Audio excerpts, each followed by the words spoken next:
Bonsoir, bonsoir à tous. On a quelques minutes de retard, les aléas du direct. On va peut-être pas trop tarder.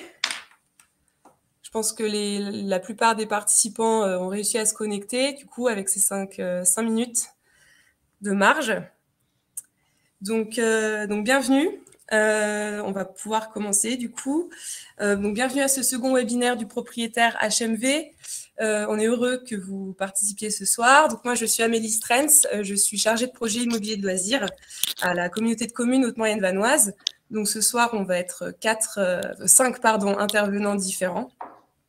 Donc je travaille en collaboration avec Stéphane Becht, qui est conseiller délégué immobilier de loisirs à la communauté de communes Haute-Moyenne Vanoise, Corinne Binet aussi, qui est directrice adjointe de l'Office de tourisme Haute-Moyenne Vanoise. On aura également une intervention de Elisabeth Bourg, qui est notre partenaire, donc dirigeante du cabinet Lichaud, notre partenaire développeur du label Qualité Confort Hébergement, et Kim Théolier, qui est donc consultante en aménagement d'intérieur, aménagement et décoration d'intérieur, pardon. Le webinaire de ce soir porte sur la thématique de la prise en compte des attentes de la clientèle touristique dans un projet de rénovation de votre hébergement touristique, donc de votre résidence secondaire. Donc, c'est le moyen de faire un focus sur les incontournables liés à leurs attentes et à l'expérience client. Donc, pour les inscrits qui ne connaissent pas Livestorm, sur l'onglet sur la droite que vous pouvez dérouler si vous le souhaitez, vous avez 3 onglets, ou plutôt 2 peut-être. Je vous avoue que je ne sais pas si vous avez accès aux participants, donc ça c'est plus le côté modération. Simplement, les 2 onglets qui vous intéresseront durant ce webinaire et qui vous permettront d'échanger avec les intervenants, c'est l'onglet chat. Voilà, donc Philippe Durand vous dit bonsoir à tous dans cet onglet de chat, vous pouvez cliquer dessus, et lorsque vous avez des questions, vous pouvez donc taper vos questions dans cet onglet, donc avec le bouton poser une nouvelle question. Donc comment ça va se dérouler ce soir au programme? Donc un mot de bienvenue de Stéphane Becht. Ensuite, une intervention de Corinne Binet sur le concept d'expérience client de manière globale au sein de notre destination de la Haute-Moyenne Vanoise. Pourquoi l'expérience client est un concept, je dirais, incontournable dans l'attractivité de notre territoire. Ensuite, une intervention d'Elisabeth Bourg qui entrera plus dans le vif du sujet et qui fera le lien entre le projet de rénovation, de conception aussi, et les attentes clients. Et ensuite, la présentation de Kim Théolier avec quelques réalisations spécifiques dans différents types d'hébergements. Donc voilà, tout ça, ça nous prendra environ 1 heure sans les questions. Donc après, à voir en fonction des questions qui seront posées. Donc oui, bonsoir Philippe, bonsoir Serge Michel. Voilà, donc sans plus tarder, Stéphane, je vais te laisser la parole. Et puis, on se retrouve juste après ton intervention. Merci. Pas de problème. Merci Amélie. Donc, bonsoir à tous et à toutes, surtout. Merci de participer à ce deuxième webinaire. Donc, pour ceux qui avaient pu participer au premier webinaire du mois de janvier, ça s'était avéré être relativement une réussite parce qu'on était presque 150 participants, il me semble. Donc, on vous avait évoqué lors de ce webinaire que plusieurs webinaires seraient proposés sur des thématiques spécifiques. Donc, voilà le deuxième webinaire qui est sur la spécificité de la rénovation des appartements. Donc, moi, comme Amélie vous a dit, je suis Stéphane Becht, je suis conseiller délégué à l'immobilier de loisirs au niveau de la communauté de communes de Haute-Moyenne Vanoise. Et accessoirement, je suis aussi premier adjoint de la commune de Villerodin-Bourget, station de la Norme. Donc, je pilote la politique de l'immobilier de loisirs en collaboration avec les techniciens de la Comcom et ceux de l'OT. Donc, cette politique immobilier de loisirs a pour objectif global d'enrayer le phénomène de refroidissement des lits touristiques, ce qui est quand même un problème un peu de partout, mais bon, particulièrement chez nous en Haute-Marne-Vanoise. On s'est rendu compte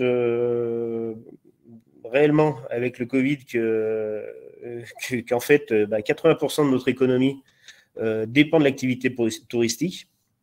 Et donc, on sait par déduction que la diminution du nombre de lits au sein des parcs d'hébergement touristique entraîne la baisse de fréquentation du territoire et a donc clairement un impact sur l'économie du territoire, donc de la Haute-Maurienne-Vanoise. Par ailleurs, on constate aussi sur notre territoire que le parc d'hébergement touristique est vieillissant et il ne peut plus être loué en l'état. Les souhaits de la clientèle ont changé et donc les attentes sont différentes.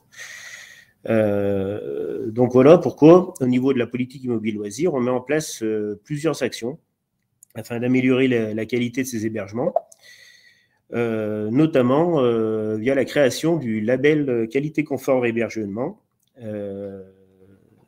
Ce label accompagne les propriétaires qui souhaitent se lancer dans un projet de rénovation de leurs biens.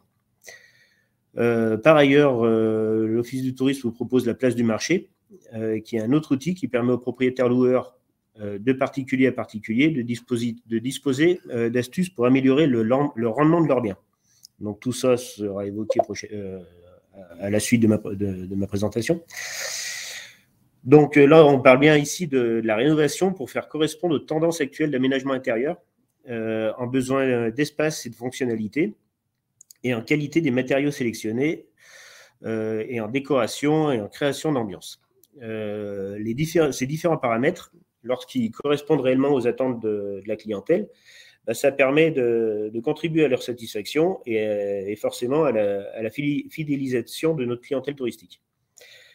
La qualité et le confort des hébergements font partie intégrante du parcours de clientèle touristique. Les clients cherchent une qualité de confort, de service et d'accueil à minima comme à la maison. Et c'est un point central pour la satisfaction de la clientèle. Et on sait qu'une clientèle satisfaite, c'est une clientèle fidèle. Donc la thématique de ce soir, comme Amélie vous l'a expliqué, elle concerne la prise en compte des attentes dans un projet de rénovation d'hébergement touristique global. Autrement dit, comment améliorer l'expérience client au sein de son hébergement touristique, et cela dès la phase conception du projet de rénovation. Donc dans ce webinaire, donc vous avez vu dans la présentation qu'il y aura plusieurs intervenantes qui présenteront en fait le concept d'expérience client de manière globale et présenteront également la méthode à suivre pour aboutir à une rénovation correspondant à vos goûts et à celle de vos clients. Voilà, donc je vous remercie donc encore de participer à ce webinaire. Je vais laisser donc la parole à Corinne qui va vous présenter la partie expérience client. Bonsoir, merci Stéphane. Bonsoir à tous, je vais partager d'abord mon écran. Amélie, tu vas me dire si tu le vois.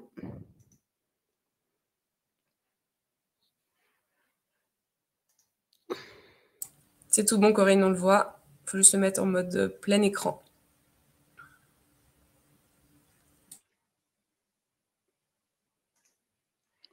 Est-ce que c'est bon là?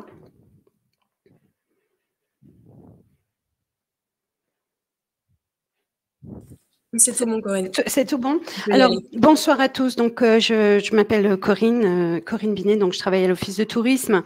Alors, on m'a demandé d'intervenir et puis j'interviens aux côtés de Elisabeth, qui est notre prestataire, et nous serons toutes les deux très complémentaires dans cette présentation de ce soir. Alors, le sujet, on me demande d'intervenir sur ce concept d'expérience client dans une démarche d'accueil qualitative au sein de notre destination touristique. Alors, évidemment, le sujet est bien vaste. On parle ici d'expérience et de clients, et j'aurais presque envie de préciser tous les clients. Ce qui sous-entend qu'il nous faut définir cette notion d'expérience, de connaître nos clients d'aujourd'hui, ça on les connaît, mais aussi de demain, se mettre à la place du client. et d'être à l'écoute des évolutions des modes de consommation. Alors, j'ai choisi de partager avec vous ce soir, sur la base de définitions générales, ce qu'on entend par ici, par là, les a priori et les ressentis un peu généraux sur ce qu'on relève de l'expérience client. Donc, ma première définition concerne donc l'expérience client qui correspond à cette perception qu'ont nos clients de notre organisation ou des différentes interactions avec la marque. La marque, c'est nous, c'est la marque Station. Et en d'autres termes, c'est l'art de faire vivre des émotions et des sentiments positifs à nos clients avant, pendant et après une transaction commerciale. Et finalement, cette expérience débute bien avant que le client se présente à nous ou visite nos sites internet, c'est-à-dire ça se passe bien au moment où il est prospect finalement. Par la suite, cette expérience se prolonge souvent pendant les expériences du client, qu'il expérimente directement avec votre produit et avec nos services. En réalité, finalement, l'expérience client, c'est la somme des différentes interactions que vos clients accumulent et vivent à travers leur parcours commercial avec leur marque. Le parcours commercial, c'est le processus de promotion et d'achat, et puis la marque, c'est la station, et c'est vous, finalement, propriétaire ou hébergeur de type conciergerie ou les personnes qui sont là au contact du client. Donc, que ce soit la qualité du service, le niveau de la transaction, la personnalisation des échanges, l'environnement dans lequel le client évolue, bref, c'est ce qui favorise le fait que votre client sera prêt finalement à payer davantage pour vos produits ou pour vos services. Alors, il y a 4 leviers essentiels que j'ai relevés et sur lesquels s'appuie finalement l'expérience client afin d'en retirer le succès qui va bien. Donc, ce sont les émotions, les sentiments. Finalement, l'expérience client, c'est une question d'émotions et de sentiments. Le consommateur ou consomme-acteur achète avec émotion, mais il justifie finalement avec la raison. Ce qui veut dire que la satisfaction et la fidélisation, tu en parlais Stéphane tout à l'heure, finalement la satisfaction et la fidélisation de la clientèle, c'est l'enjeu principal de l'expérience client où le côté humain représente notre seul outil de différenciation, votre seul outil de différenciation. Il y a le avant, pendant et après. Alors ça, c'est on est très sensible à cette question-là, notamment à l'Office de tourisme. L'expérience client, finalement, c'est un processus qui est continu. C'est le sang qui doit couler dans nos veines corporatives, finalement. Donc, en fait, soignez et surtout simplifiez vos processus transactionnels et soignez aussi l'environnement dans lequel vos clients évoluent. Alors, quand on parle de processus transactionnel, ça me fait tout de suite penser à la simplification des processus d'achat et notamment paiement en ligne, etc. Bref, plus c'est simple et facile, plus vos clients apprécient. Et il nous faut minimiser les efforts inutiles que nos clients doivent faire et surtout leur éviter les embûches, toutes les embûches qu'ils peuvent rencontrer dans leur parcours client. Ça, c'était le avant-après. Il y a un troisième levier qui est l'interaction et la communication. Il est important, ce levier, dans le cadre de l'expérience client, puisque cette expérience, elle se vit dans le partage d'informations. Il nous faut gérer nos attitudes, nos comportements. Les clients nous observent et surtout requièrent toujours, même de plus en plus, une approche humaine. Et la plupart des consommateurs, c'est à peu près 75% de la population mondiale qui disent qu'ils voudront encore plus d'interactions humaines dans l'avenir. Donc, cette logique d'interaction et de communication, on le traite énormément, nous, au niveau de l'Office de tourisme, mais vous, en tant que propriétaire et en tant que gestionnaire d'hébergement, également, c'est un levier qui est majeur et extrêmement important. Le quatrième, c'est finalement le moment unique, symbolique et surtout mémorable que l'on va faire vivre à notre client de façon à ce qu'il se souvienne de vous pour les bonnes raisons et afin qu'il ait le goût de revenir et d'amener avec lui ses amis, ses collègues. L'efficacité, la qualité et la fiabilité de vos services, de nos services, sont en fait la pierre angulaire de tous nos succès. Alors, on parle souvent, on se dit souvent l'expérience client, il y a un gros sujet autour des destinations touristiques et de la notion de client. La question de la destination touristique, elle est au centre vraiment des préoccupations des organismes comme les nôtres, hein, Office de tourisme, CDT, CRT, etc. Et ça, c'est vrai et ça existe depuis toujours. Mais il y a de plus en plus ce qu'on entend aujourd'hui, hein, c'est qu'il y a beaucoup d'études qui se font et qui analysent le principe selon lequel on considérerait l'énergie employée pour débattre de la question des destinations là et des sommes investies pour déployer des campagnes de communication, et tout ça sans vraiment avoir trouvé la réponse à la pertinence du périmètre de la destination ou de l'efficacité de l'affichage de campagne dans le métro, etc. Mais souvent, quand on réfléchit à ces concepts-là, on se pose la question, là, en tout cas aujourd'hui, c'est bien le cas, est-ce qu'on s'est vraiment intéressé aux clients finalement quand on promeut et quand on valorise nos destinations? Est-ce on l'a interrogé pour savoir s'il était sensible à ces stratégies de promotion, les belles photos, les destinations, etc. Et puis, est-ce qu'on s'est vraiment posé la question de savoir si c'était vraiment un facteur de choix décisif lorsque il programme ses vacances? Alors apparemment, il faut croire que non. Et que finalement, le client, dans tout ça, on l'écoute pas suffisamment en fait. Parce que quand on regarde les résultats des études récemment publiées, notamment au Congrès de l'Association nationale des élus du territoire, clairement, on voit que c'est plus du tout le cas en fait. On ne choisit plus forcément une destination au travers des campagnes de communication que l'on peut faire et proposer. Donc, et d'ailleurs, dans cette même étude, alors ça c'est très intéressant, c'est pas le sujet ce soir de savoir qui pense quoi, que pensent les élus de nos destinations, que pensent les techniciens, etc. C'est pas le sujet, mais par contre, il a été demandé dans cette étude qui a été faite par l'IFOP en partenariat avec la Banque des Territoires, de mesurer l'écart de perception sur le tourisme de demain entre les élus locaux et les Français. Alors, c'est pas le sujet entre élus et Français, mais en tout cas, la première de ces affirmations, c'était que vous privilégiez des destinations touristiques en raison de leur intérêt culturel, de la possibilité d'y pratiquer une activité, etc.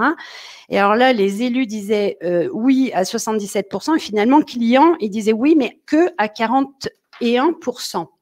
Et la deuxième affirmation, et alors c'est celle-là qui nous intéresse vraiment, c'est que peu importe le caractère touristique, vous choisirez avant tout la destination en fonction de l'offre, adapté à vos besoins, etc. Donc, il y avait cette question qui tournait autour de l'autre. Et là, les élus disaient, ils n'envisageaient ce choix qu'à 23%, alors que les Français étaient dans l'affirmative à 59%.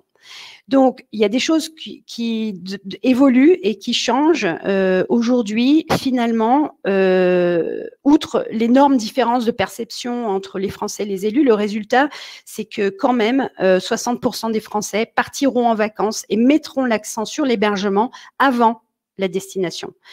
Ça sera donc, qu'est-ce qu'on cherche? Est-ce que on cherche un grand gîte dans le sud, beaucoup plus que on veut visiter cette destination. Donc, cherchons un hébergement. Donc, voilà. Ensuite, il y a une autre question sur les modes d'hébergement. Et ça, finalement, on croirait et on se disait finalement que l'offre particulier à particulier, Abritel, Clévacances, etc., serait une demande prépondérante.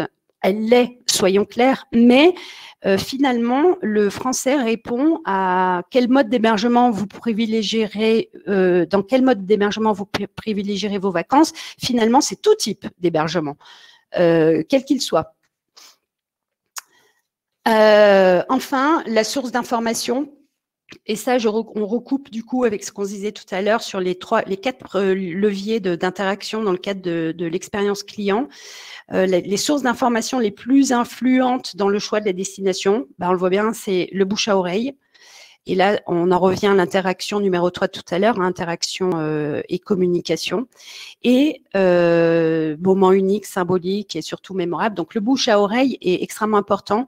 Il faut qu'on se le dise, quand on promeut et qu'on travaille sur nos hébergements, finalement, une expérience qu'on va faire vivre positive à un client aura un impact très important sur la revenue du client, mais aussi sur le fait qu'il va en parler. Et puis il y a aussi, alors le total sur Internet, bon bah ça je vous apprends rien, hein, c'est plus de 50%. D'où l'importance de la qualité des photos, des visuels, et ça, Elisabeth en parlera certainement tout à l'heure, de la mise en situation qui permet la projection du client dans ses vacances. Et là, pour le coup, on a tous des belles histoires à raconter. Quand on sait quand même que l'être humain traite les visuels 60 000 fois plus vite que le texte, c'est vous dire l'importance finalement de l'image et de la photo dans la projection du client et de l'expérience qu'il veut vivre dans ses vacances. Alors, bien entendu, il y a vous, il y a nous, mais il n'y a pas que l'écosystème dans nos stations de nos destinations. Tous les acteurs de la destination concourent et participent à une expérience client réussie, mais l'hébergement reste, et de plus en plus, au centre de toutes nos préoccupations.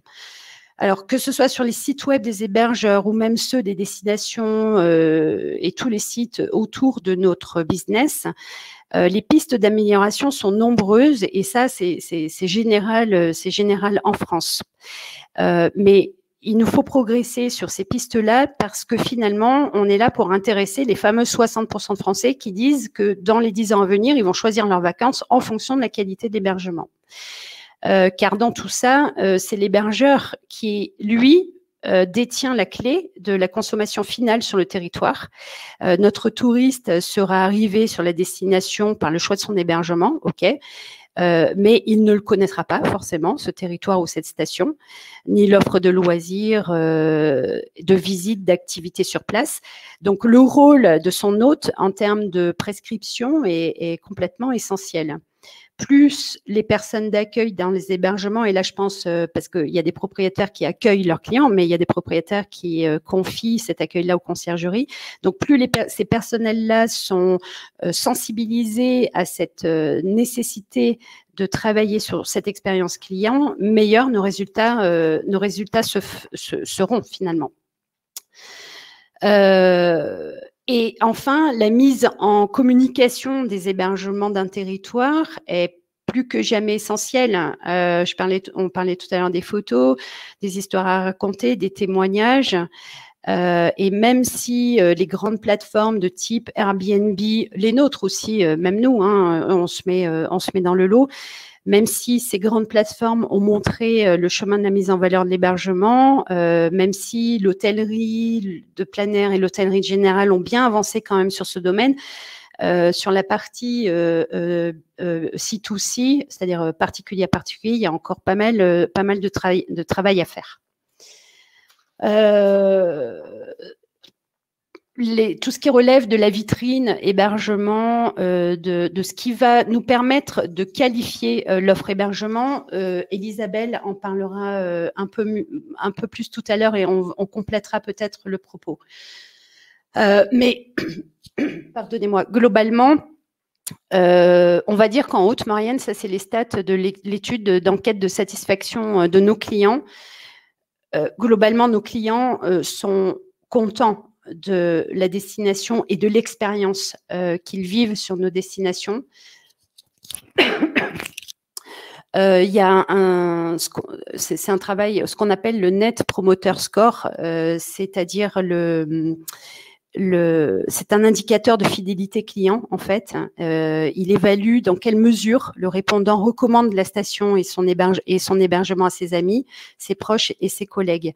Et en fait, il permet de classer les clients les trois catégories, le promoteur, le passif et le détracteur. Et ce fameux indicateur, il est calculé en prenant le pourcentage des promoteurs, c'est-à-dire que quand on a 55% de promoteurs, et qu'on enlève le pourcentage des détracteurs, on arrive donc à cet indicateur du Net Promoter Score.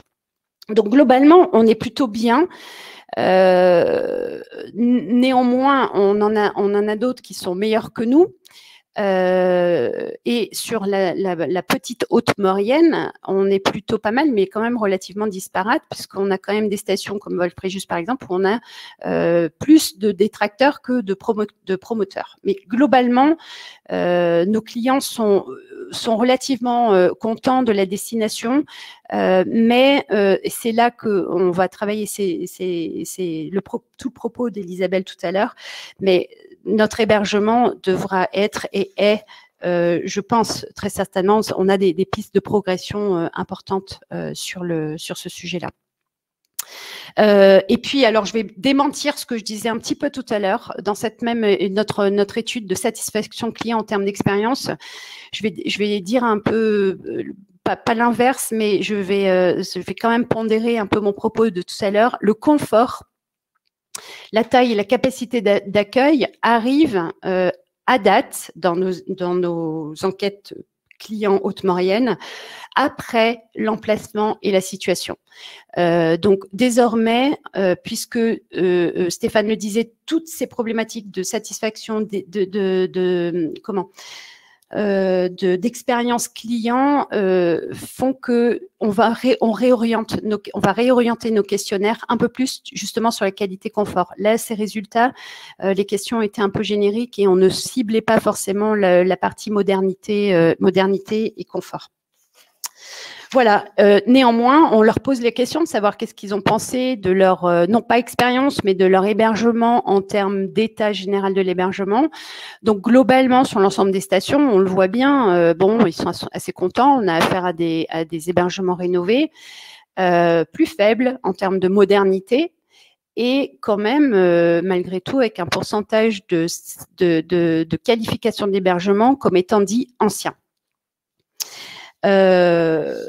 Voilà ce que je voulais vous dire par rapport à ça, mais évidemment le cœur du sujet c'est Elisabeth, donc qui travaille avec nous à nos côtés à l'Office de tourisme pour justement, et parce que nous avons tous conscience de ça,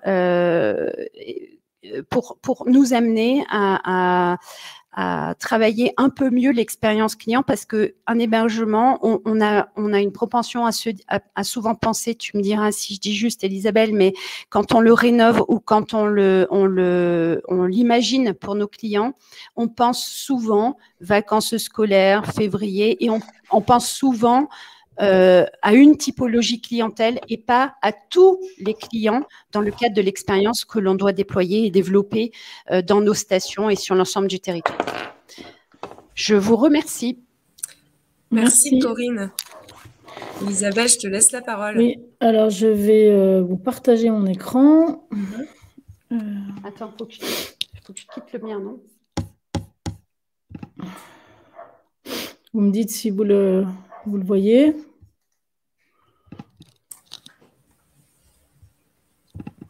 Est-ce que vous voyez mon écran? Pas encore. Non, pas encore. Bon, alors ça n'a pas marché. Ben, je ne sais pas. Alors, c'est la flèche qui va vers le haut dans le module. Oui, je sais où c'est sur le… D'accord. Okay. Et ensuite, tout l'écran. Fenêtre. Alors, soit tu partages l'écran tout l'écran, soit la fenêtre, mais peut-être que c'est mieux que tu partages tout l'écran et que tu te positionnes sur la fenêtre en question, enfin sur le… Oui, c'est ce que j'ai fait. Ok. C'est bon? Non, pendant ce temps-là… Est-ce que vous me voyez là ou pas? Parce que… Là, on ne voit pas l'écran, non, Elisabeth. Non, bah, ça ne marche pas. Donc, je ne sais pas. Ok, alors ce que tu peux faire, c'est que tu envoies la présentation à Corinne. Non, je ne vois pas la présentation, non. Okay. Parce que je la passe, donc, et après j'ai des raccourcis sur des reportages photos, donc je ne peux pas… Alors, je vais essayer de faire fenêtre. Fenêtre. Ok. Ouvrir présentation. Toujours pas? Attends, non. C'est mon diaporama.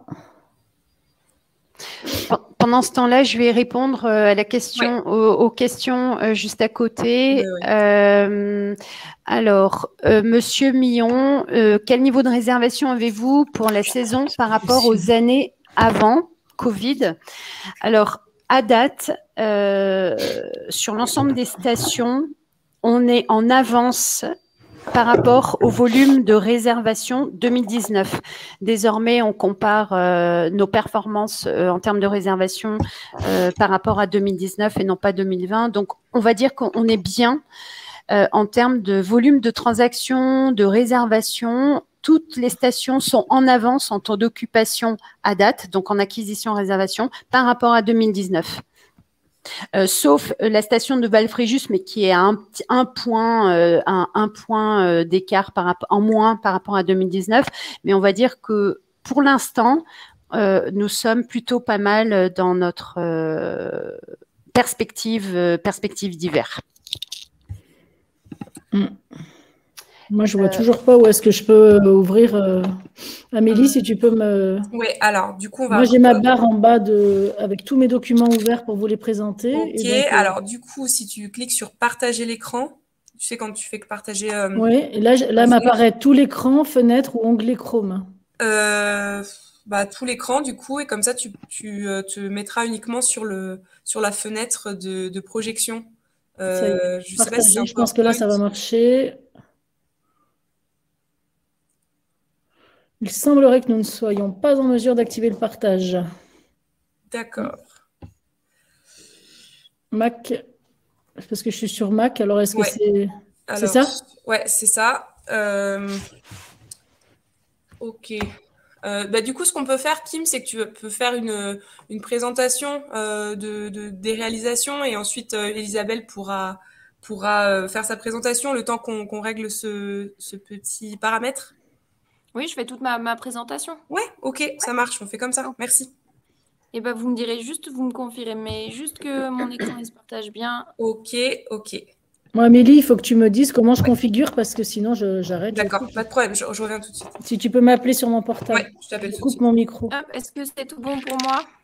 Pas encore. Alors, pas encore. Oui, c'est bon. C'est bon. Elisabeth, je t'appelle. Bon, super. Donc, bonsoir à tous. Donc, pour ceux qui ne me connaissent pas et qui ne m'ont pas vu dans le précédent webinaire, donc, je m'appelle Kim Théolier. J'habite à Valfréjus depuis 27 ans. Donc, l'hiver de ski, je suis monitrice. Donc, l'hiver, je suis monitrice de ski et le reste du temps, donc, j'accompagne et je conseille dans la décoration et l'aménagement intérieur. Donc, aujourd'hui, je vais vous présenter quelques réalisations et des idées de réalisation trouvées sur Internet pour vous donner justement des idées qui améliorent la qualité de vos logements dans le but de vous aider à louer plus, fidéliser, élargir ou par exemple cibler plus votre clientèle. Donc, dans un premier temps, on va faire le point sur les questions ou les réflexions que vous, souvent propriétaires, vous vous posez souvent. Donc, j'aime bien ça et pourquoi pas chez moi? Est-ce vraiment adapté à mon bien? Si j'aime ça, est-ce que tout le monde aime? Ou pourquoi dois-je changer quelque chose qui me convient à moi? Donc, c'est toutes des questions qui sont tout à fait normales, même si vous partez dans l'optique de mettre votre bien à la location pour vous aider à payer les charges, par exemple, ou rentabiliser l'achat de votre bien, ou alors qu'un bail commercial vous l'oblige. Il faut essayer de réfléchir différemment et penser à vos futurs clients en pensant à votre propre confort à vous également. Donc, ensuite, j'ai mis un petit onglet à droite pour bannir les idées fixes. Alors, ça fait un petit peu rude de bannir de dire ça, de bannir les idées fixes. Mais c'est vrai que certains d'entre vous, et même beaucoup d'entre vous, souvent on entend sur des réunions ou sur des rendez-vous décoration, pourquoi je loue très bien mon appartement comme ça, donc pourquoi est-ce que je dois changer quelque chose? Mais si on vous proposait aujourd'hui d'offrir la possibilité de choisir, choisir votre clientèle, par exemple, parce que vous avez tellement de demandes que vous avez le choix la possibilité de choisir entre plusieurs clients, ou alors de louer tout simplement 2 fois plus pour faire 2 fois plus de bénéfices, ou même si, sans penser aux clients, en pensant à vous-même, améliorer votre confort, de faciliter tout simplement la circulation dans votre appartement, parce qu'on sait que dans des petits appartements, souvent, on se marche dessus, c'est pas évident. Ou penser au nettoyage, je sais que souvent, vous galérez, si c'est vous qui faites le ménage, vous essayez d'optimiser au maximum le ménage facile. Mais vous pouvez très bien avoir des petites astuces toutes bêtes et toutes simples qui font que le ménage sera plus rapide. Et on n'a pas parlé aussi de l'économie d'énergie, qui est bien sûr quelque chose qui, à mon avis, aujourd'hui touche un peu tout le monde et qui devient de plus en plus important et qui vous permet aussi de réaliser des économies au niveau financier. Donc aujourd'hui, alors, il faut se dire qu'aujourd'hui, un appartement ou un chalet doit être conçu pour satisfaire les besoins de la clientèle. Donc, dans un premier temps, on va d'abord parler d'un aménagement et un agencement adapté aux familles, aux couples, aux tribus. Et dans la prochaine slide, je vais vous montrer un exemple en image avec un appartement de 45 mètres carrés qui se trouve sous les combles. Le point positif de cet appartement, c'est qu'il y a une grande hauteur sous plafond, mais l'espace est trop petit pour y créer 2 chambres séparées. L'objectif dans cet appartement, c'est vraiment de créer quelque chose que les voyageurs n'ont pas chez eux, créer un souvenir, marquer les esprits. Et c'est vrai que vous le verrez par rapport aux photos, c'est un appartement qui se loue vraiment très très bien du fait d'avoir des photos déjà juste très parlantes et de quelque chose que les gens ne voient jamais ou ne voient vraiment pas très souvent dans la location. Donc, il y en a qui l'ont déjà sûrement vu parce que je l'avais déjà mis dans ma slide, dans mon webinaire de la première fois. Ici, on trouve justement un appartement qui est très adapté, donc soit aux couples qui veulent vraiment être tranquilles dans un appartement un peu cocooning, sympa, style montagne, chalet, ou avec un appartement qui s'adapte aussi très bien à un couple avec un enfant, 2 enfants. Alors, en bas âge, bébé si possible, enfin c'est possible également, mais ici c'est vrai que c'est plus pour des jeunes enfants qui adorent un peu l'esprit cabane ou même les adolescents. Donc on voit sur la droite un lit qui a été entièrement créé soi-même, avec une hauteur sous plafond qui n'est pas énorme, mais qui crée vraiment un esprit lit cabane. Et c'est vrai que les enfants adorent. Dès qu'ils rentrent là-dedans, ils sont comme des enfants, comme si c'était leur petite cabane qui se construisait avec un drap, avec 3 bouts de bâton ou accrochés entre un canapé et un bout de fauteuil. Mais c'est vrai que voilà, c'est vraiment quelque chose que les gens adorent. Et que ce soit sur les photos ou sur place, les gens sont toujours ébahis. Et souvent, l'effet qui ressort, c'est l'effet waouh. Je vous montrerai des photos aussi un peu plus en détail. Ici, voilà. Donc sur cette slide-là, vous avez un petit peu plus près avec, donc on voit les morceaux de boulot. Voilà, on essaye aussi de chercher de créer quelque chose qui ne coûte pas forcément très très cher, d'essayer de s'en sortir à un coût assez intéressant. Et vous pouvez le voir sur la photo en bas à droite, on voit des luminaires qui ont été installés aussi en pensant aux enfants. C'est-à-dire que si on met des enfants là-haut de 5 ans avec une prise électrique plus un luminaire, c'est quand même pas très sécure. Donc c'est vrai qu'aujourd'hui, on trouve des luminaires avec des prises USB. Donc pour les ados, je vous assure que c'est tout gagné. C'est à peu près tout ce que j'ai à vous montrer sur cette photo. Ensuite, on va parler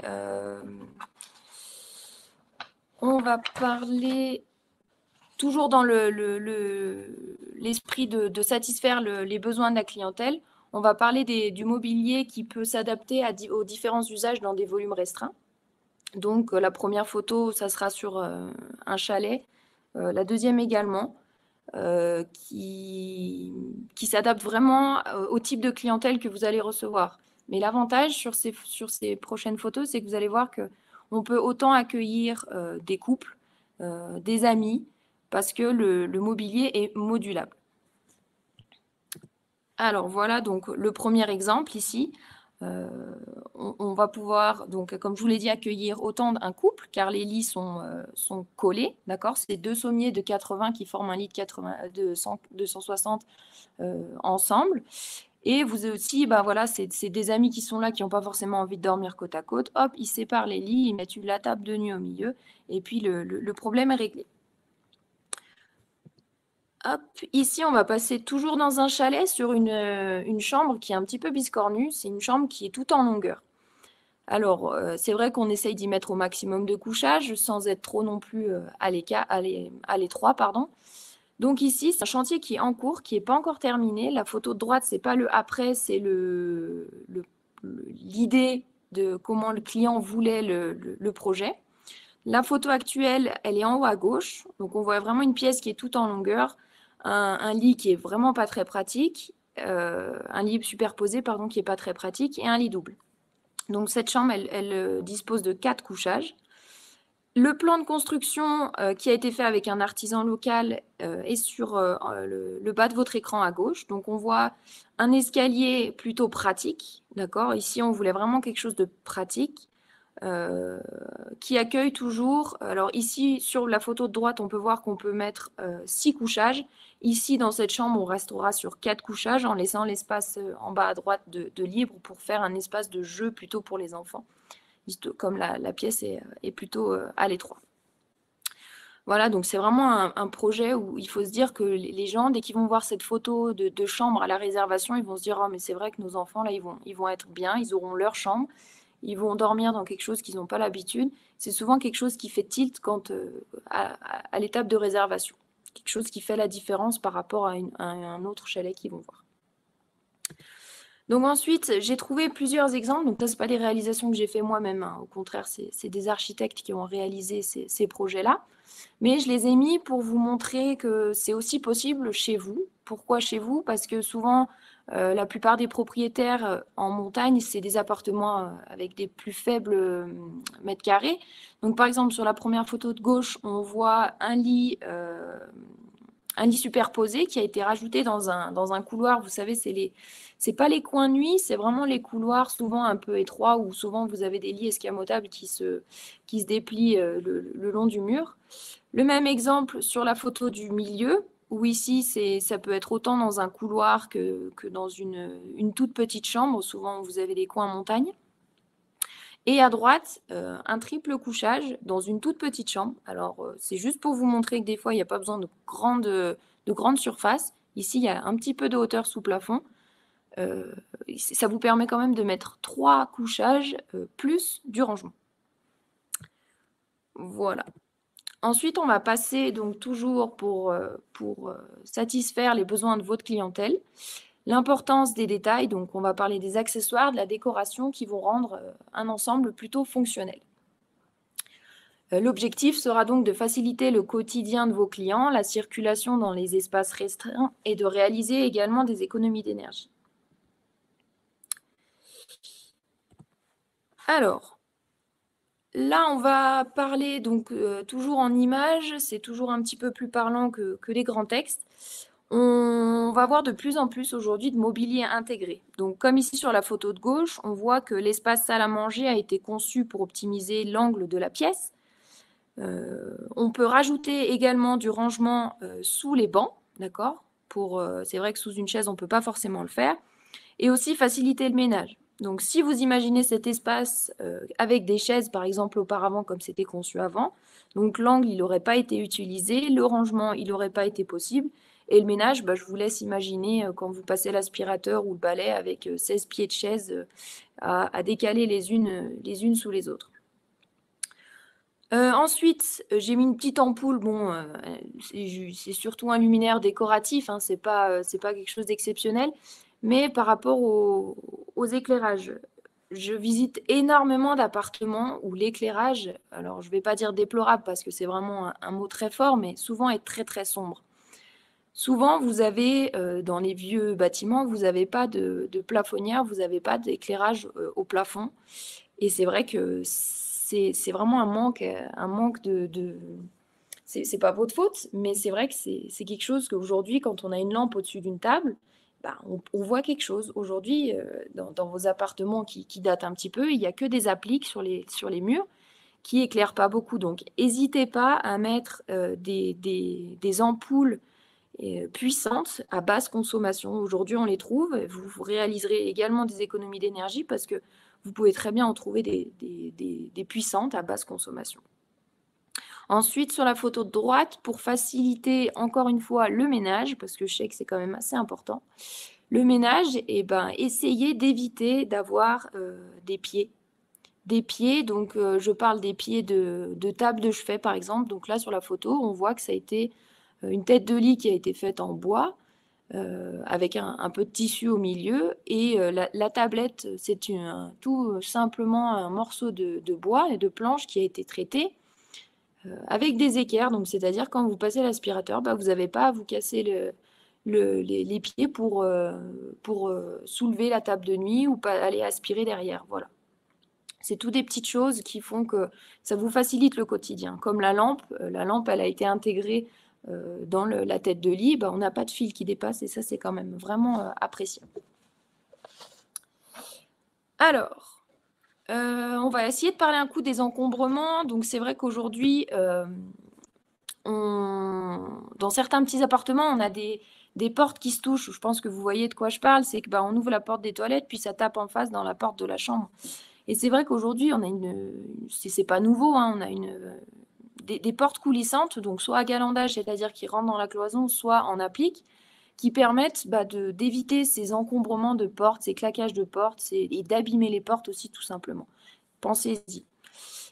Les deux photos de droite, c'est j'appelle ça des caches radiateurs. Aujourd'hui, je pense que vous êtes nombreux aussi chez vous à avoir c'était les grippins ou même des nouveaux radiateurs que vous venez d'installer dans vos appartements.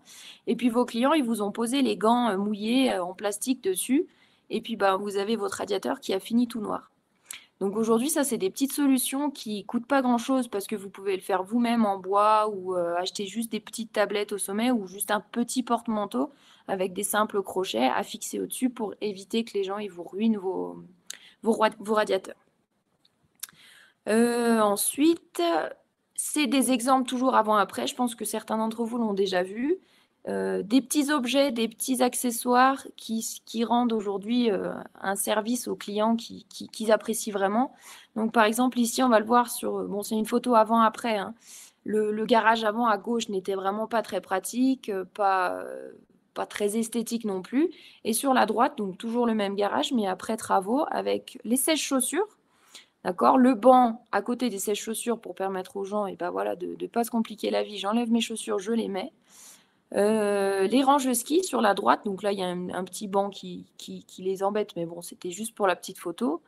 Et puis la buanderie qui a été cachée derrière justement cette porte coulissante. Voilà. On va parler un petit coup des salles de bain. Je sais que vous avez beaucoup dans vos appartements de baignoires. Alors les baignoires c'est super, sauf qu'aujourd'hui je pense que vous êtes tous d'accord avec moi du fait que la baignoire c'est bien, mais pour la remplir il faut un chauffe-eau. Souvent, vos chauffe-eau, ils ne sont pas à capacité maximale et à eau illimitée. Et puis même niveau économie d'énergie, c'est quand même pas super. Ici, on le voit sur la photo de gauche. Quand on a une baignoire, il faut soit une paroi de douche, donc ici amovible, parce que sinon on galère pour entrer dans la douche, soit un rideau de douche. Et aujourd'hui, le rideau de douche, c'est à proscrire. Donc, on peut... Quand on loue un appartement, par exemple, pour 4 personnes, on peut très bien désinstaller la baignoire pour installer une douche. Une douche, on réalise des économies d'énergie. Niveau ménage, ça sera exactement la même chose. Et niveau praticité, c'est vrai qu'on galère moins à rentrer dans une douche que dans une baignoire. Voilà. C'était un petit avant-après réalisé aussi il n'y a pas si longtemps. Ensuite... C'est un dernier exemple, après je vais terminer avec vous là-dessus, sur une dernière cuisine qui a été réalisée il n'y a pas longtemps. Donc ici c'est vraiment pour vous montrer, donc sur la photo de gauche, le avant, une cuisine, basique, hein, je pense que vous la retrouvez tous, les meubles en pin, ces portes en pin, je pense que vous les avez eu tous chez vous. On a 50 cm au-dessus de ces meubles en pin qui sont inutilisés, qui sont des nids à poussière, et qui servent strictement à rien, à part des fois à stocker de l'électroménager, enfin voilà, quelque chose de vraiment pas très pratique. Le plan de travail sur la gauche, il est inexistant. Et surtout, l'éclairage. Pas d'éclairage, à part ne serait-ce qu'un petit bandeau lumineux qui se trouve sous les meubles hauts. Donc là, avec ma cliente, on cherchait vraiment quelque chose déjà de moderne, et puis de pratique pour trouver du rangement, parce que c'est des appartements qui font 35 mètres carrés, qui n'ont pas non plus énormément de place. Donc ici, on a essayé de mettre déjà de l'éclairage au plafond, donc en réalisant un faux plafond en bois assez simple, avec 3 spots LED encastrés, d'accord, qui rendent vraiment l'ensemble harmonieux et puis assez discret à la fois. Des portes blanches basiques. Un plan de travail, je pense que vous pouvez quand même voir la longueur du plan de travail. Pourtant, la cuisine n'a pas été rallongée. Elle a été rallongée de 10 cm, il me semble. La plaque, on a utilisé le fond de cette pièce parce qu'au final, c'est vrai que quand vous regardez la photo de gauche, il n'y a rien. Le frigo viendra sous la plaque. C'est vrai que le chantier n'était pas encore fini, hein, je précise, mais une hotte qui a été installée également et qui est un peu aujourd'hui indispensable pour les classements. Et voilà, la lumière, elle est quand même, je pense que vous voyez la différence, c'est quand même assez impressionnant. Voilà, après, je vous en ai parlé tout à l'heure, à proscrire les rideaux de douche, les radiateurs grille-pain. Voilà, c'est quelque chose qui, aujourd'hui, est un peu vraiment à bannir parce que c'est autant pour vous que pour les clients, c'est tout ce qui est pas pratique, pas hygiénique, pas green, on va dire, pas vert. Donc voilà, moi, je vais finir là-dessus. Je dirais, je fais un petit résumé tout simple, juste pour vous dire que vous avez largement de quoi faire pour que vos appartements soient entièrement conçus pour les besoins de la clientèle. Et parfois, ce sont des petits détails, des petits objets, des petits accessoires, et des fois des travaux un petit peu plus importants. Mais chacun de vos efforts seront récompensés rapidement par la location plus facile de votre appartement. Et c'est un investissement qui sera très vite récompensé. Merci voilà. Kim pour cette belle présentation.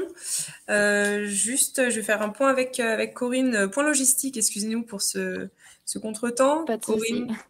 En fait, non, ça l'a tout déconnecté. Elle n'est plus là parmi nous. Et son ordinateur a planté le Google Drive, qui est le Google Drive sur lequel elle était. En fait, je ne sais pas, c'est un Google Drive. C'était sur son Drive. Je n'ai pas accès à son Drive. Donc, du coup, on ne va pas pouvoir faire. D'accord, ok. Bon, bah, c'est pas grave. Je pense qu'on a une bonne illustration avec Kim. Et c'est dommage qu'on n'ait pas pu avoir cette comment dire, son regard et la présentation quand même d'Isabelle qui développe par ailleurs le label qualité confort hébergement. Ça aurait été intéressant d'avoir ce lien. Bon, dans tous les cas, ça fait presque une heure qu'on est ensemble actuellement. Je ne sais pas s'il y a d'autres questions. On fera intervenir Isabelle Bourg peut-être dans un autre webinaire ou dans une autre présentation, parce que je pense que c'est quand même nécessaire d'avoir son approche. Bon, on s'excuse pour cet aléa du direct, encore une fois. Je laisse la parole à Stéphane qui voulait dire peut-être un mot. Oui, je vais répondre à quelques questions qui ont été posées. Notamment, Monsieur Jean Escalier qui a quitté le webinaire. Donc, si des personnes le connaissent, vous lui ferez part des commentaires. Donc, bien entendu, la rénovation énergétique des logements, ça nous préoccupe également. Sauf que c'était pas du tout le sujet de la journée. Là, c'était vraiment un point sur la partie confort des appartements particuliers. Tout ce qui est rénovation énergétique touche plus les bâtiments en eux-mêmes. Et ça, c'est pas du ressort ni de l'Office du tourisme, ni du cabinet d'Ichot, ni de Kim Théolier. Donc, ça sera vraiment un point qui sera fait à part. Avec Amélie, donc ça, c'est vraiment un sujet au niveau de la communauté de communes qu'on a pris. C'est un dossier qu'on a pris en main aussi. On est en train d'essayer de trouver des solutions pour pouvoir apporter des aides, parce que forcément, la rénovation énergétique, c'est bien, c'est beau, sauf que ça coûte. Et à un moment, pour qu'on puisse y arriver, il faudra qu'on arrive à trouver des moyens de financement. Et là, on est en train de travailler là-dessus. Donc, avant de faire une présentation sur la partie rénovation énergétique, on attend justement d'avoir un maximum d'éléments à vous apporter et pas juste dire qu'il faut rénover, qu'il faut faire l'isolation de vos appartements. Donc voilà, donc si des personnes connaissent Monsieur Jean Escalier, faites-lui part de mon commentaire. Il y avait un autre sujet qui touchait un peu la partie élue, c'est Monsieur que j'ai perdu, Monsieur Didier Breu. Vous prêchez un convaincu dans ce que vous dites. Les laveries automatiques et le Wi-Fi, pour moi, c'est des éléments qui sont importants dans des stations. Par contre, je vous cache pas que qu'on a quelques obstacles avec quelques élus du territoire, notamment pour parler du Wi-Fi gratuit sur le front de neige. Donc, c'est quelque chose qui sera mis en place cette année à la Norma, parce que jusqu'à maintenant, c'était que du Wi-Fi payant. Donc, je trouvais complètement aberrant. Mais bon, il a fallu se battre avec mes collègues, parce que pour certains, le Wi-Fi est complètement désuète. Et tout le monde a maintenant la 4G, voire la 5G, donc n'utilise plus le Wi-Fi. Donc, j'étais pas du tout d'accord, moi, avec leur avis. C'est pour ça que j'ai fait le forcing, pour au moins avoir le Wi-Fi sur le front de neige, même si je voulais m'étendre un peu plus. Mais bon, pour l'instant, on s'arrête déjà au niveau du front de neige.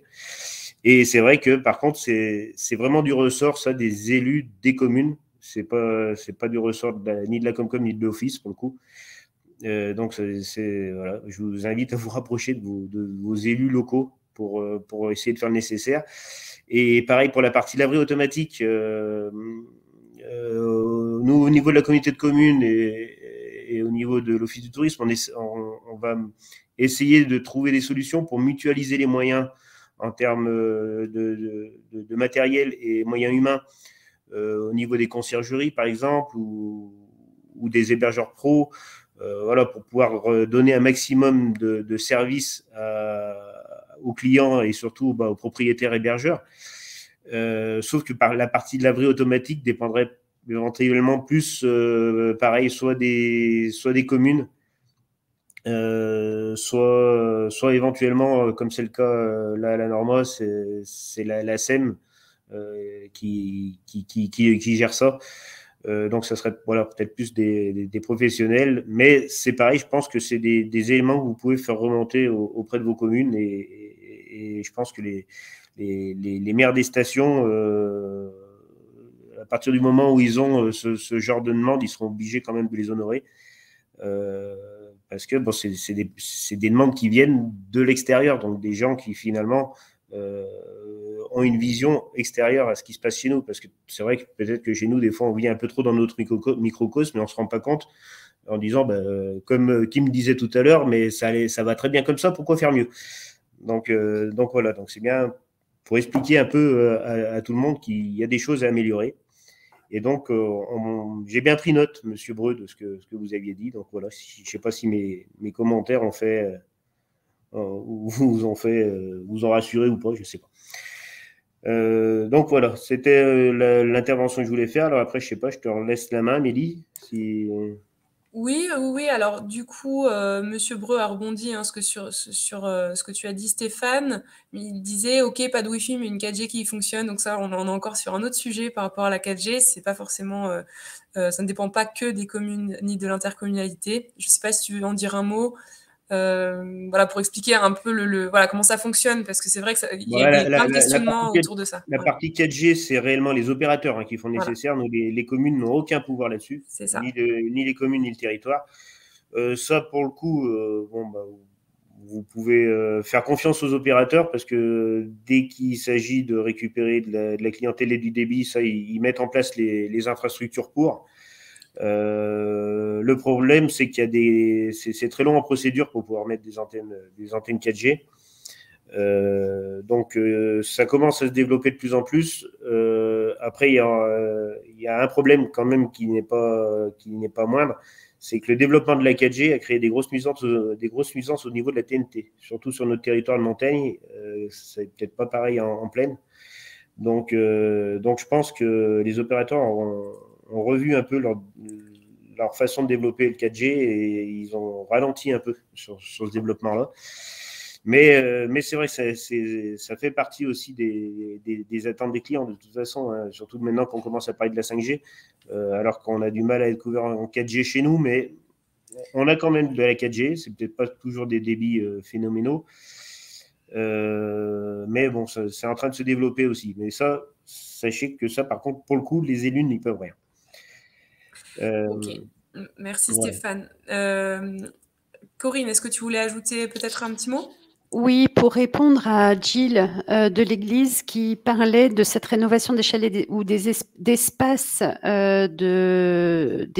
de 35 à 45 mètres carrés. Mais comment rendre sexy nos logements de 17 à 19 mètres carrés qui représentent 60% de notre parc locatif à Val-Fréjus?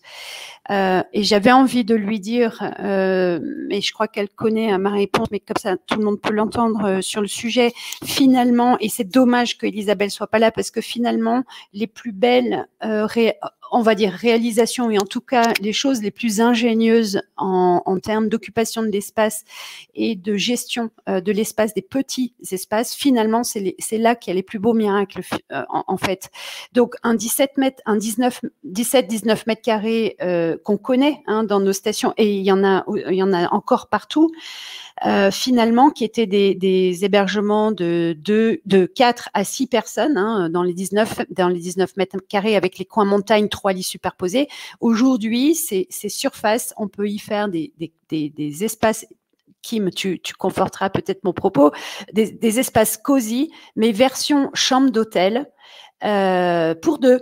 Donc, réduire un 17-19 mètres carrés prévu initialement pour 4 et 6, de le prévoir bien pour 2 et d'optimiser l'espace et d'en faire comme presque des chambres d'hôtel, mais avec cuisine et confort d'un appartement. Donc, de ça, Gilles, on en reparlera et certainement peut-être la prochaine fois quand on arrivera à voir Elisabeth avec nous et de démontrer ces petits miracles-là. Honnêtement, je pense que dans nos stations et surtout à Val-Fréjus, c'est là qu'on peut jouer vraiment cette carte de la qualité hébergement au travers d'un comportement client un peu Airbnb à la montagne, parce qu'on n'en a pas parlé tout à l'heure aussi.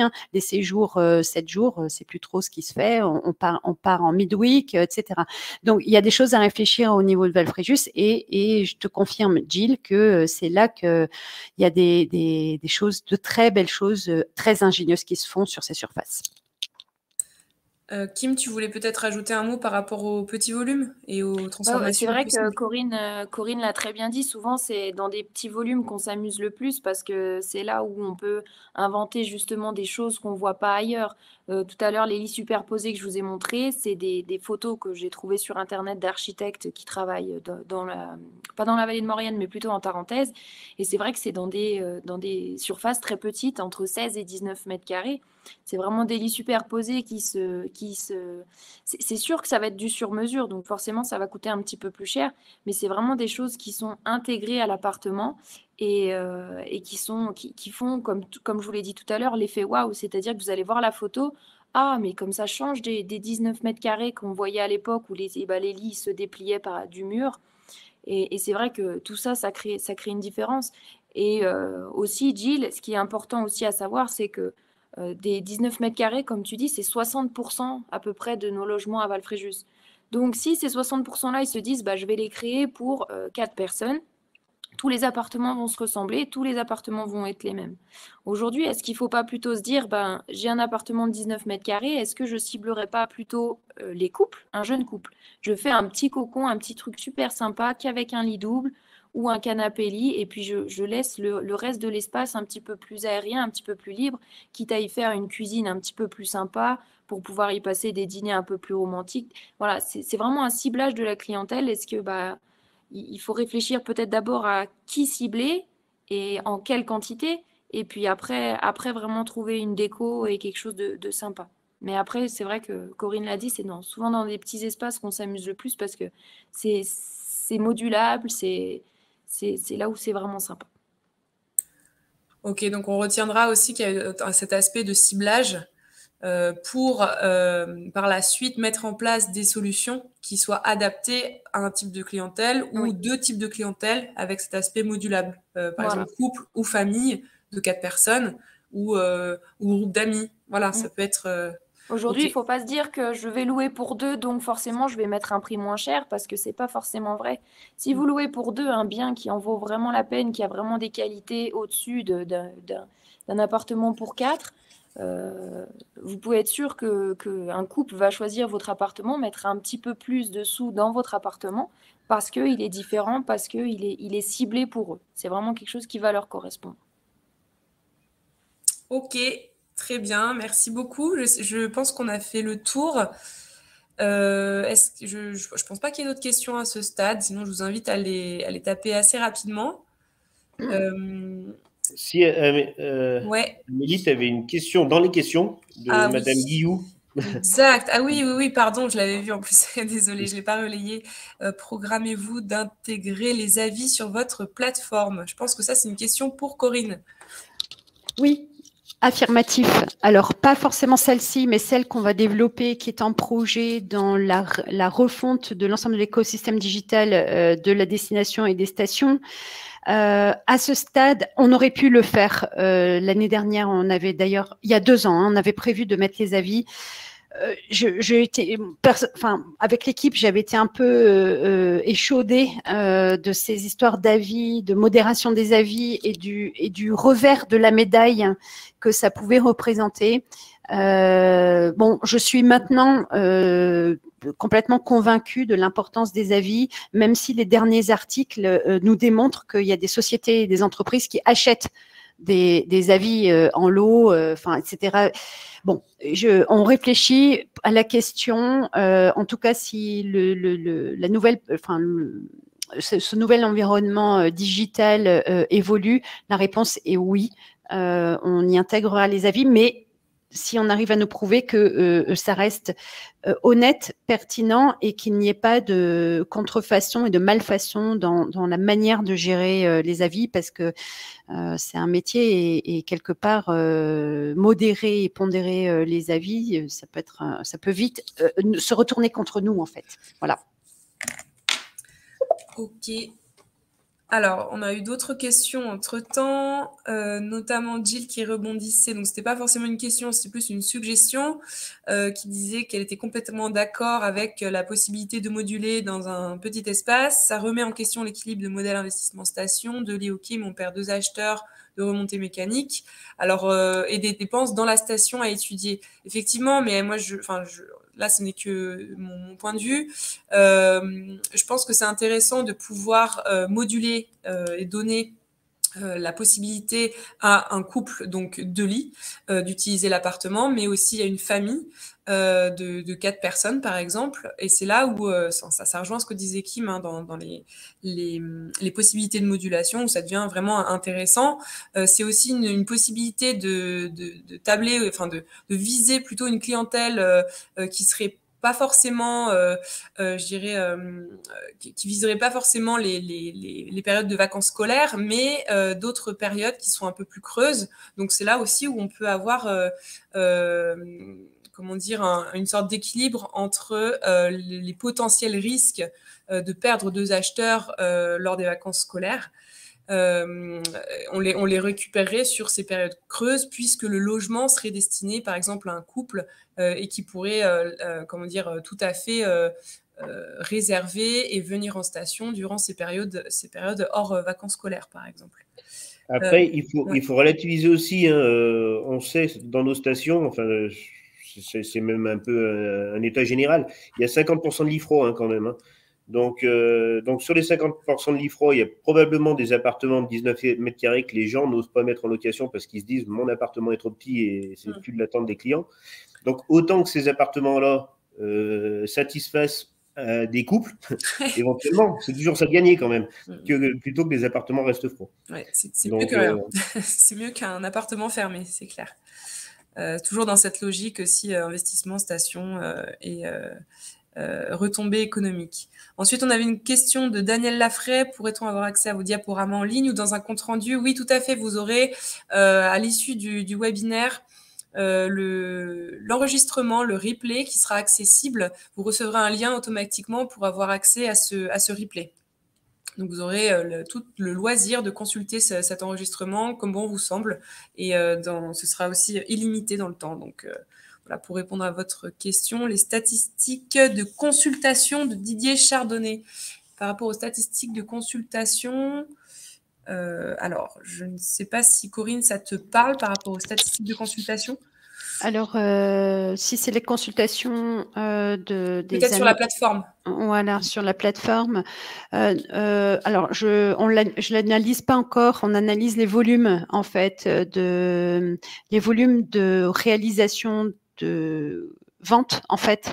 Mais effectivement, la consultation, si le client n'est pas entré dans le tunnel d'achat et qu'il n'a pas rempli son panier, en fait, la consultation pure et dure, s'il n'y a rien au bout, je l'analyse pas.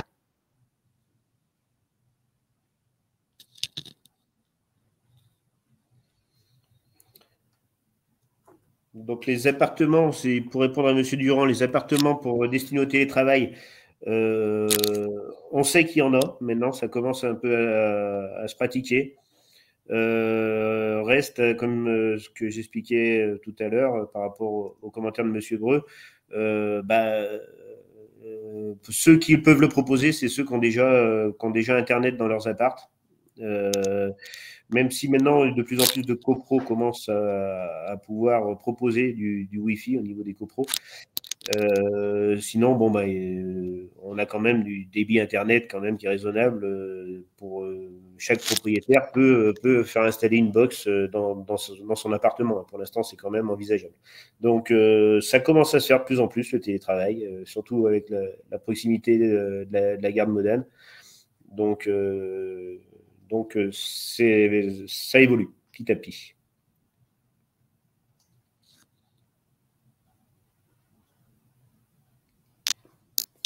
Stéphane, il y a le télétravail. Alors, juste une chose, oui, proximité, gare Modane, tu as raison. Sur le bas de la vallée, il faut déployer, développer. Maintenant, ce qu'on a appelé le télétraveler ou le workation, là, il y a désormais 60, dans la dernière étude, 69% vont tourner le dos au télétravail. Là, aujourd'hui, l'expérience client, la nécessité de partir en vacances, en fait, il y a eu une évolution là ces dernières semaines, mois, pour des expériences authentiques. C'était un des écrans que je vous avais montré tout à l'heure. Oui, il faut qu'on développe Wi-Fi, télétravail, certes, mais en tout cas là pour la prochaine saison, il y a une vraie envie de partir en vacances, d'expérimenter les vacances et de déconnecter justement avec le travail. Ce qui ne veut pas dire que Wi-Fi, il ne faut pas, puisque de toute façon, il faut ces équipements-là, ne serait-ce que pour les enfants, quand ils sont en vacances, le téléchargement, Netflix, les téléconnectés, etc., c'est nécessaire. Mais juste, je voulais apporter cette petite précision d'un élément que j'ai vu là, il y a la semaine dernière sur les télétravelers qui ont bien occupé nos espaces, mais qui, là, pour le coup, là maintenant, post-Covid, enfin en tout cas, si on s'en sort bien, là, c'est place à l'expérience et aux vacances.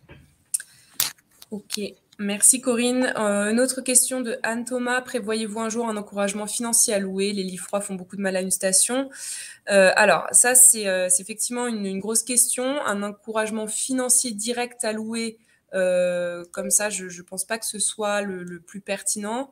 On étudie la question comme Stéphane a parlé de la transition énergétique et de l'accompagnement financier aussi sur ce type de travaux. Il y aurait forcément une contrepartie s'il y a un accompagnement financier. Et on parle encore au conditionnel à ce stade. Cette contrepartie d'accompagnement serait de proposer le bien à la location sur une période donnée. Donc voilà, toute cette réflexion-là est en cours. Évidemment, ce sera très bien cadré dans un cadre de conventionnement avec d'autres partenaires institutionnels. Donc, un accompagnement direct financier, non, ça, c'est pas possible en l'état actuel et c'est pas l'objectif. En revanche, une contrepartie demandée aux propriétaires de mise en location avec un octroi de subvention, ce serait éventuellement, c'est à l'étude, voilà. Pareil, j'enchaîne sur ce que tu dis, ouais. Amélie, avec la demande de Monsieur Laffray par rapport aux ORIL. Donc, en effet, c'est des sujets aussi qu'on étudie. Il existe actuellement une aide de la région qui permet aux propriétaires d'aider les propriétaires à rénover leurs biens. Pour ça, il faut que ce soit une convention passée avec la collectivité, donc soit la commune, soit la communauté de communes, pour pouvoir financer à hauteur de 40 appartements par commune. Donc, pareil, avec Amélie, on est en train de travailler là-dessus pour que cette convention soit prise en charge par les communes. La commune d'Aussois est la plus avancée à ce niveau-là. Donc, on travaille ensemble.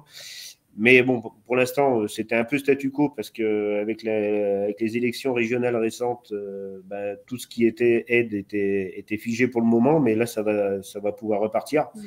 Donc, on va travailler sur le dossier. Donc, ce sera le même principe que les types ORIL des années 2000. Donc, voilà. Donc, on reviendra également vers vous. Voilà, on communiquera des webinaires en conséquence à partir du moment où on aura les éléments.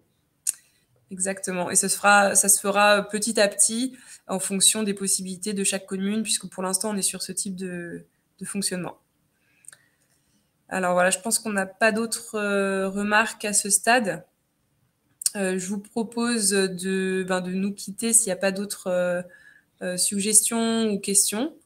Didier est encore en train de taper. Didier, je pense que c'est Didier. Ah non, Gilles aussi. On va peut-être attendre que les questions apparaissent. Si, il y avait un petit échange entre Gilles et DJ Chardonnay par rapport aux propriétaires qui achetaient des biens pour leur propre usage. C'est vrai, ça fait partie. Ça fait partie des nouveaux clients, des nouveaux propriétaires. Ça a le mérite de remplir des appartements qui étaient peut-être vides jusqu'à maintenant, mais c'est vrai qu'il ne faut pas que ça s'étende trop. Alors là, par contre, pour ça, il n'y a pas beaucoup de solutions. Hein. Des biens qui se vendent, pour éviter que ça parte à des propriétaires qui achètent ça sur un coup de cœur, il faudrait que ce soit préempté par les communes. Mais je pense que les communes n'ont pas tous les moyens de préempter tous les appartements qui se vendent sur nos territoires. Mais bon, c'est pareil, hein, c'est des choses qu'on étudie aussi parce que ça fait partie des inquiétudes de tout le monde. Et pourquoi pas créer des structures, des style foncière pour essayer de racheter un maximum d'appartements, sachant que c'est pas possible qu'on puisse tout racheter.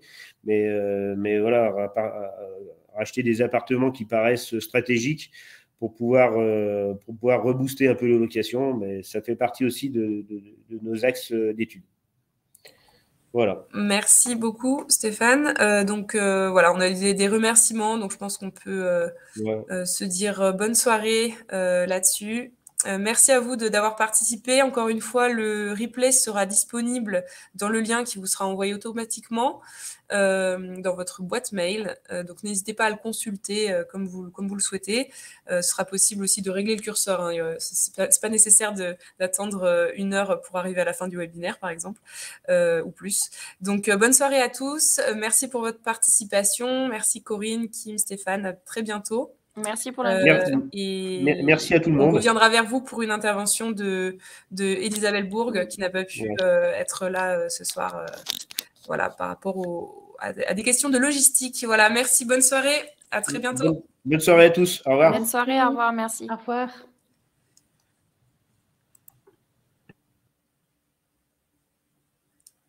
Corinne, je pense que tu peux appuyer sur terminer l'événement. Je peux? Oui. C'est parti. J'appuie. Ciao. Ciao, ciao.